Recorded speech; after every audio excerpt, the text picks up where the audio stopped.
ocasión, aquí en Somos Todos, les damos la bienvenida a través de Radio Televisión de Veracruz. Es un gusto que nos acompañen, es un gusto llegar a sus hogares, es un gusto también ser parte de esta temporada en la cual sus comentarios, sus testimonios y la cercanía que tenemos para conocer las diferentes discapacidades es parte de nuestra familia, es parte de las familias de Veracruz. El día de hoy agradecemos en la lengua de señas mexicana a la Asociación Civil en Señas, Inclusión y Accesibilidad por estar acompañándonos en este programa. Y a ustedes también. Hoy vamos a hablar de una discapacidad, en específico de la ataxia espinocerebelosa tipo 7. ¿Qué es? ¿De qué se trata? Hoy aquí en Somos Todos lo tenemos para ustedes. Y vamos a saber, hablando de estos testimonios, conocemos el caso de Natalia Valentina, una pequeña de 14 años y que su mamá, Joana González, es quien nos dice qué pasa con ella. Vamos a ver. Hola, soy Joana, tengo 35 años, soy mamá de Valentina, una niña de 14 años con ataxia espinocerebelosa tipo 7.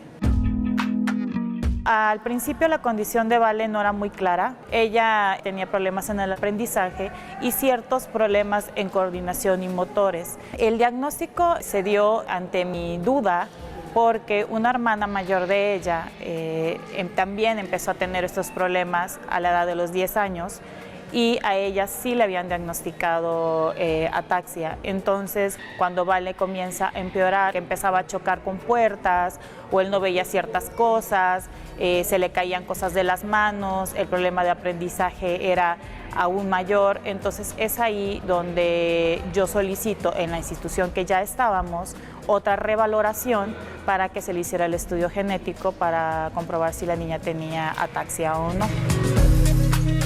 Ha sido un proceso con muchísimo amor, pero ha sido un proceso difícil porque evidentemente es una enfermedad neurodegenerativa que uno sabe que por más que asista a terapias, que por más que uno trate de ayudarlos, pues las condiciones siguen avanzando. Lo bueno es que contamos con CRISPR. Económicamente es una enfermedad también cara, ya que se ve mermado toda la motricidad, la vista, la deglución. Ella ha ido perdiendo funciones. Antes podía jugar, antes con ayuda caminaba, ahora está en una silla de ruedas.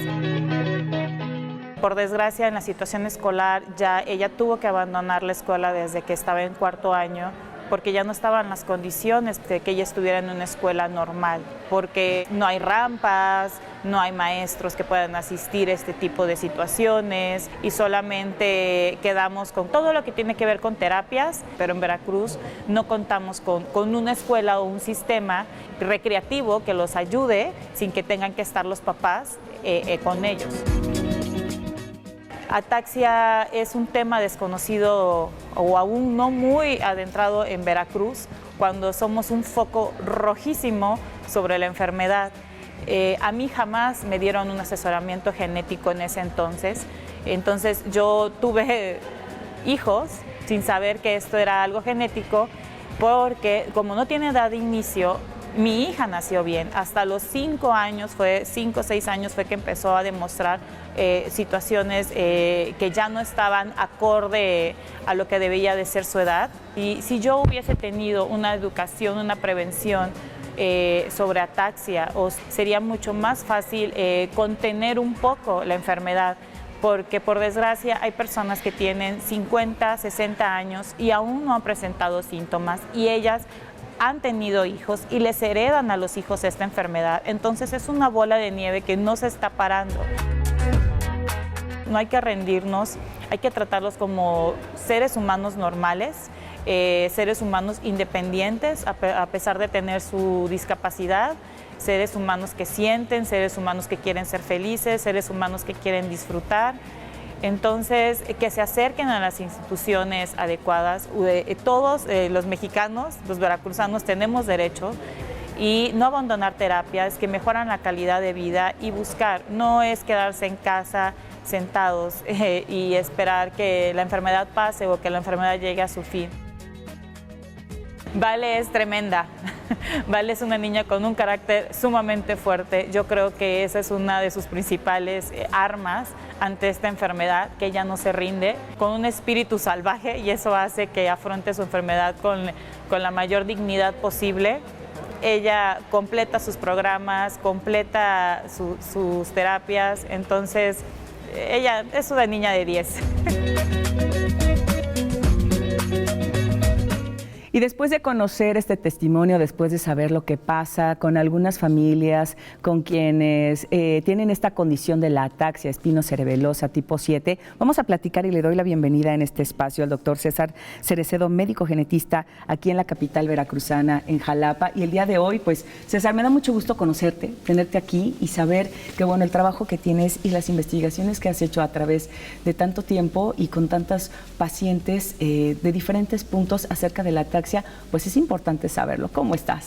Muy bien, Carla, buenos días. Gracias. Igualmente, gusto en conocerte. Igualmente. Oye, pues de entrada, ¿qué es la ataxia espinocerebelosa? Porque además tenemos comentábamos antes de entrar al aire para las personas que nos ven, que decíamos ataxia. El nombre ya es un tanto extraño, no tan común, pero espinocerebelosa y luego tipo 7, desmenúzanos un poquito el tema. Bueno, pues como bien dices, primero hay que partir explicando qué es ataxia. Sí. La palabra ataxia hace referencia a un síntoma, a un signo que nos pueden presentar diferentes personas o las personas y que se caracteriza por perder la coordinación motora. No es perder la fuerza, no es perder la sensibilidad, no es perder la capacidad de moverse, es perder la coordinación al moverse. Ya. Y eso se llama ataxia. Es un síntoma que genera desequilibrio y que se ve como una especie de temblor e incoordinación en las personas que presentan esta condición. La ataxia, este síntoma, puede estar causado por muchísimas condiciones, muchísimas causas.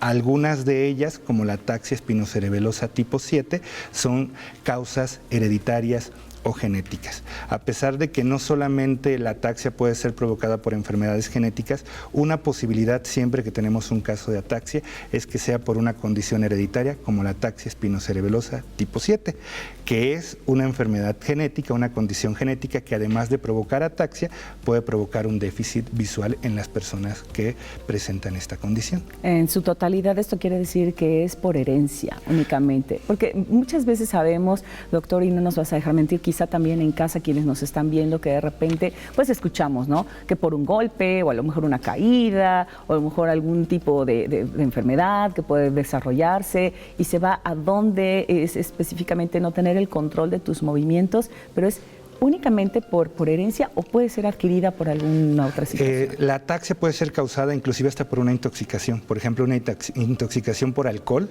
el estado etílico, esa incoordinación es ataxia, ese es el síntoma de ataxia. Entonces puede estar provocada por muchas causas y puede llegar a ser adquirida o hereditaria. Sin embargo, bueno, en muchos casos y sobre todo en un foco de la región central de Veracruz tenemos un gran número de casos de esta condición y es importante que cada vez que veamos una persona con ataxia, busquemos la causa. Descartemos, como bien dices tú, traumas, claro, derrames cerebrales, infartos, problemas neurológicos y entre ellas las causas genéticas. Una vez descartando cualquier otra causa, pues podemos sospechar de una posible causa hereditaria o genética. Doctor César, acabas de mencionar que en algunos puntos, al menos aquí del estado de Veracruz, me imagino que bueno, también en la República y en otros países, pero enfocándonos en nuestro estado, ¿en qué zonas se dan y por qué? ¿Cuál ha sido, tú que te has dedicado a este tipo de estudios, cuál ha sido el resultado? ¿Por qué pasa? He de comentarte que la ataxia espinocerebelosa tipo 7 es una condición considerada ultra rara a nivel mundial. Esto significa que suele haber menos de un caso por 100,000 habitantes en general a nivel mundial. Aquí en la región central de Veracruz hemos encontrado un gran foco de casos, lo cual nos ha permitido documentar el mayor número de casos registrados hasta el momento a nivel mundial. Sí hay casos en otras partes, en otras regiones, pero donde tenemos el foco más grande conocido es en la región central de Veracruz, que involucra municipios como Jalapa, Coatepec, Tlaltetela, Teocelo, Cozautlán, entre otros. Estoy diciendo los más icónicos, sin embargo hay casos a lo largo del estado, ¿no? ¿Y esto se da precisamente por esto de la herencia? O sea, ¿tiene que ver esta raíz hereditaria? Sí, esto aquí es muy claro. Los estudios que se han realizado nos permiten concluir que estamos ante algo que se llama efecto fundador.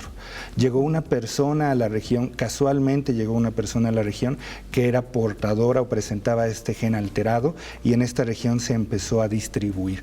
Eso es lo que está sucediendo, no es debido al medio ambiente, no es debido a otro efecto. Al agua muchas veces, ¿no? que dicen. Sí, es muy común, Vidas. pero esto es totalmente es un efecto fundador.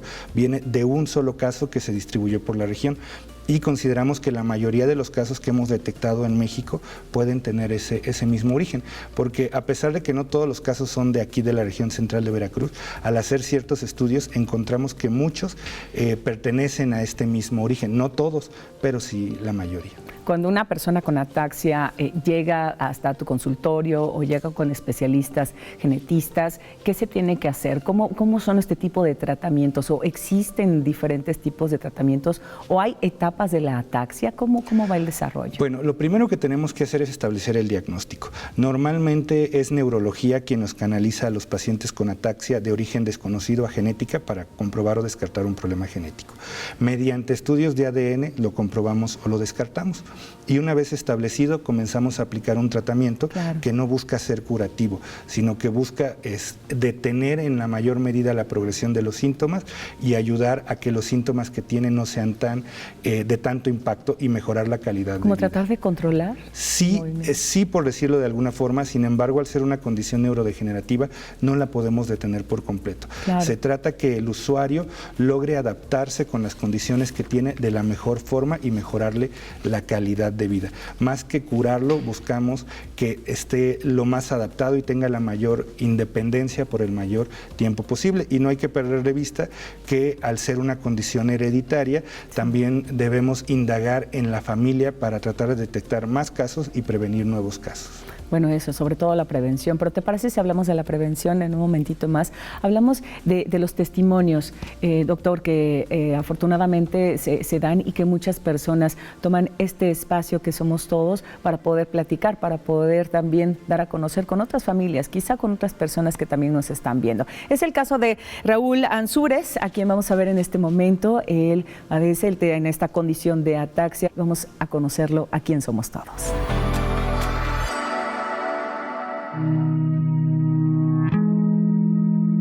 Mi nombre es Raúl Ansúrez Villanueva, tengo 60 años.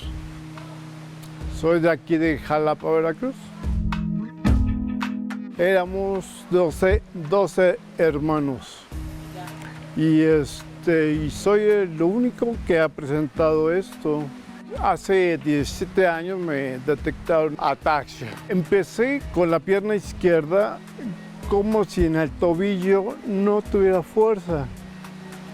Ahí, en vez de dar bien el paso, hacía yo esto. Entonces ahí empecé, pero pues realmente yo digo, no, pues no sé, no me golpeé, no nada. Y avanzando, empecé a tener problemas con la pierna, me daban calambres, me empezaron a dar calambres ahora sí en todo el cuerpo. Llegó el momento en que hasta un bostezo y me daba calambre en esta parte. Pues esto avanzaba. Y dejé de estar al 100% porque me empezó a temblar mi brazo derecho y yo escribía a máquina, no en la computadora, y ya no podía yo estar al 100%, bajó mi rendimiento, así ha ido avanzando, por ejemplo en el habla, al ingerir alimentos, las marchas y eso, y lo único que puede parar un poquito esto son las terapias. Yo actualmente ya no trabajo y el DIF me ha ayudado mucho. Aquí he tenido terapia física, terapia ocupacional, terapia de lenguaje y pues me ha ayudado mucho. El mensaje que yo le podría dar a algunas personas es de que no se dejen doblegar por este tipo de discapacidad, sino que sigan adelante y busquen ayuda. Y que la gente que está bien, que tenga sensibilidad hacia las personas con discapacidad.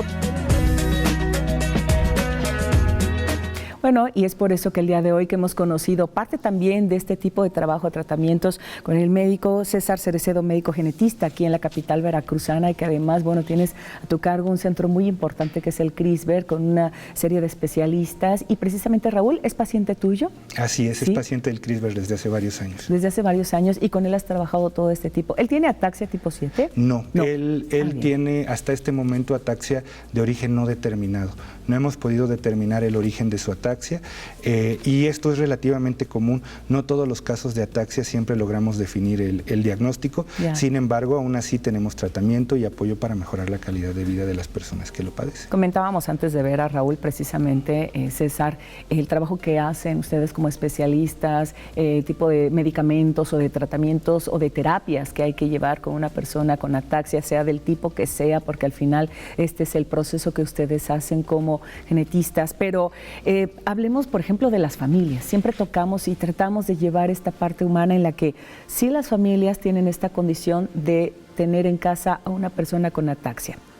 ¿Qué pasa con las familias? ¿Qué tipo de acompañamiento se debe de dar hacia ellas? Mencionas una parte importantísima y que a veces es fácil perderla de vista porque no es propio de la condición. El paciente está afectado y muchas veces nos concentramos en él, pero suele tener un impacto familiar muy, muy fuerte. Primero, al tener que hacerse cargo o cuidar a una de las personas de la familia, que ya cambia la dinámica completamente. Segundo, al detectar o sospechar que puede ser un problema de origen genético hereditario, genera un impacto emocional muy considerable en el resto de las familias. Entonces, verdaderamente es una condición que no solamente llega a afectar el estado de salud, sino que sí afecta a la dinámica familiar. Por lo tanto, parte del manejo multidisciplinario que llevamos en el CRISVR, que involucrará todo lo que es terapia física, rehabilitación, audiología, foniatría, oftalmología, también agregamos una piedra angular que es psicología. El área de psicología nos ayuda mucho a trabajar tanto con el afectado como con la familia para adaptarse a esta nueva situación. Son familias que muchas veces se desgastan mucho económicamente, se desgastan mucho emocionalmente. También suele haber prejuicios sociales en lugares donde hay muchos casos. A veces hay cierto rechazo a las familias o cierto miedo, ¿no?, a no entender qué está pasando, y esto genera todo un fenómeno muy, muy complicado alrededor de ellos que requerimos romper y atender desde la perspectiva social, humana, médica, psicológica, etcétera, Sobre etcétera. todo los derechos, ¿no? Los derechos de personas con alguna discapacidad en general que muchas veces se topan. En cuestión de infraestructura social o quizá en este tema de la educación o de la inclusión, ¿qué tanto nos falta, por ejemplo, como sociedad, de estar en esta empatía, médico? Híjole, yo creo que tú lo sabes, estamos empezando, ¿no? Todavía no tenemos una visión social muy correcta de estos temas, todavía a veces no entendemos bien el significado de las palabras, no sabemos cómo referirnos, qué decir específicamente, qué es correcto, qué es incorrecto, por no decir de todas estas cuestiones como respetar los espacios para personas con discapacidad, respetar las rampas, etcétera, etcétera, etcétera. Entonces es un trabajo difícil la inclusión social porque es un trabajo que involucra a toda la sociedad. Sin embargo, bueno, pues desde CRISVR estamos tratando de generar un cambio, mejorar la calidad de vida, generando más conciencia social para todas las personas, no solamente para los familiares y personas que presentan alguna discapacidad, sino de forma general. En este caso, por ejemplo, una persona con ataxia espinocerebelosa tipo 7, hablemos del tema que estamos tocando el día de hoy, o de cualquier otro tipo de ataxia, ¿qué tan independiente puede ser? ¿Llegan a tener una independencia, a hacer una vida tranquila o independiente, fuera de casa, fuera de un seno familiar? ¿Se puede lograr? Depende en qué etapa, en qué momento. Hace ratito me comentabas si había etapas, y no es precisamente que haya etapas, pero al ser una condición neurodegenerativa, con el tiempo puede ir generando mayores limitaciones. Entonces, normalmente los primeros años, décadas, depende a qué edad inicia la persona con los síntomas, puede llegar a tener una gran independencia y autonomía. Sin embargo, es natural que poco a poco se vaya perdiendo, y en las etapas más tardías requerir un apoyo importante de su grupo familiar, familiar y de su red de apoyo. Se pueden tener una vida, se pueden casar, pueden tener hijos, pueden, etcétera, etcétera. ¿Qué tanto riesgo hay, por ejemplo, de heredar? Esa es una pregunta muy, muy interesante y es un tema que tenemos que tocar casi con todas las familias y que se vuelve un punto muy álgido. Y es el tema de riesgos de recurrencia. Cuando una persona tiene ataxia espinocerebelosa tipo 7 o porta el gen de ataxia espinocerebelosa tipo 7, tiene el riesgo del 50%, un volado, de que se presente o no se presente la condición. El asunto es que muchas veces no sabemos si este individuo que estamos viendo en la consulta es o no portador del gen afectado porque todavía es joven y tal vez todavía no inicia con los síntomas. ¿Y eso no se puede detectar? Sí, con los estudios de ADN podemos detectar desde el momento del nacimiento una persona con diagnóstico de ataxia, pero tampoco podemos hacerlo a destajo, porque conlleva implicaciones bioéticas de conocer el estatus de una enfermedad que no podemos curar. Entonces, ¿para qué vamos a conocer el estatus de esta enfermedad en un recién nacido o en una persona menor de 18 años? Entonces, digo... Es un tema. Exactamente, por sí mismo es un tema que hay que tomar muy en cuenta para hacer el principio básico de la medicina, que es no dañar. Sí, porque además, bueno, en este caso podría decir el paciente o la paciente, pues es mi derecho a tener una vida, a poder tener una reproducción y a poder hacerlo, pero también forma esta parte de conciencia de saber, bueno, qué tanto quiero que mi descendencia esté afectada o no, o sí, y ¿Qué tema para ustedes también? El paciente tiene derecho a saber o no saber y tiene derecho, a pesar de saber, tener o no tener descendientes. Nosotros tenemos que ponerle todas las cartas sobre la mesa de la manera más empática y adecuada posible para esa persona, cada persona es diferente, para que entienda los riesgos que conlleva las opciones que tiene y él tome la decisión que más le convenga a su vida, porque finalmente el impacto llega individual a la persona afectada. Y es donde se pone muy complicado, porque la gente tiene, pues todos tenemos un ideal de vida y a veces tener que cambiarlo, modificarlo, adaptarlo o sentir que está en riesgo suele ser un estrés muy, muy grande. César, médico, quienes se acercan, por ejemplo, con ustedes, al CRISBR o alguna otra institución, quienes nos ven en otros municipios, incluso hasta en otros estados o en otros países, ¿qué es lo que se tiene que hacer? En este caso, para llegar a ustedes, alguna familia que requiera la atención, ¿qué tiene que hacer? Solo llamar al CRISBR y pedir una cita de prevaloración o asistir al centro y pedir una consulta de prevaloración donde será filtrado y determinado si el caso es candidato a ingresar.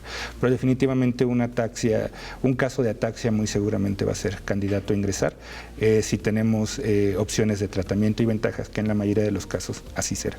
Por supuesto, y bueno, pues el día de hoy el tiempo se nos fue muy rápido, César, y yo quiero agradecerte el hecho de que ocupes esta silla, de que tu voz sea para las personas que nos están viendo, para muchas familias que quizá incluso hasta no detectan cómo es la ataxia o no sabemos si podemos tenerla, en fin, tantos estudios que se pueden hacer. Y hoy agradecemos al doctor César Cerecedo, médico genetista aquí en la capital veracruzana, hablando de ataxia espinocerebelosa tipo 7. César, muchísimas gracias. Muchas gracias a ti. Y bueno, pues a ustedes también el día de hoy que tenemos y conocemos un poquito más de la lengua de señas mexicana. Juan José Hoyos nos tiene lo siguiente aquí en Somos Todos. Vamos a ver.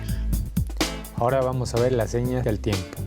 Configuramos la letra F a la altura de la frente con el dorso hacia el frente y el movimiento es hacia adelante. Tiempo. Pasado. Presente. Futuro. Antier,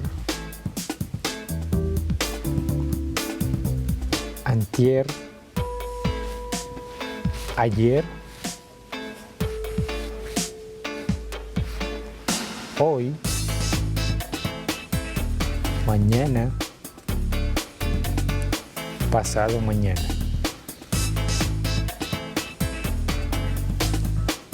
Ahora, ahorita,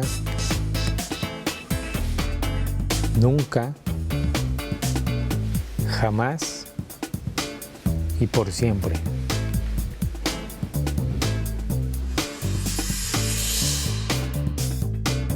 Y bueno, es así como agradecemos su participación tanto en redes sociales de Radio y Televisión de Veracruz, de TV+, llegando a los 212 municipios y más allá de las fronteras. Gracias por sus comentarios y estar cerca de Somos Todos. Nos vemos en la próxima emisión. Agradecemos a la Lengua de Señas Mexicana de la Asociación Civil Enseñas, Inclusión y Accesibilidad por acompañarnos en esta ocasión. Y a nombre de toda la familia de RTV, nos vemos en la próxima. Aquí somos todos y somos todas. Hasta pronto.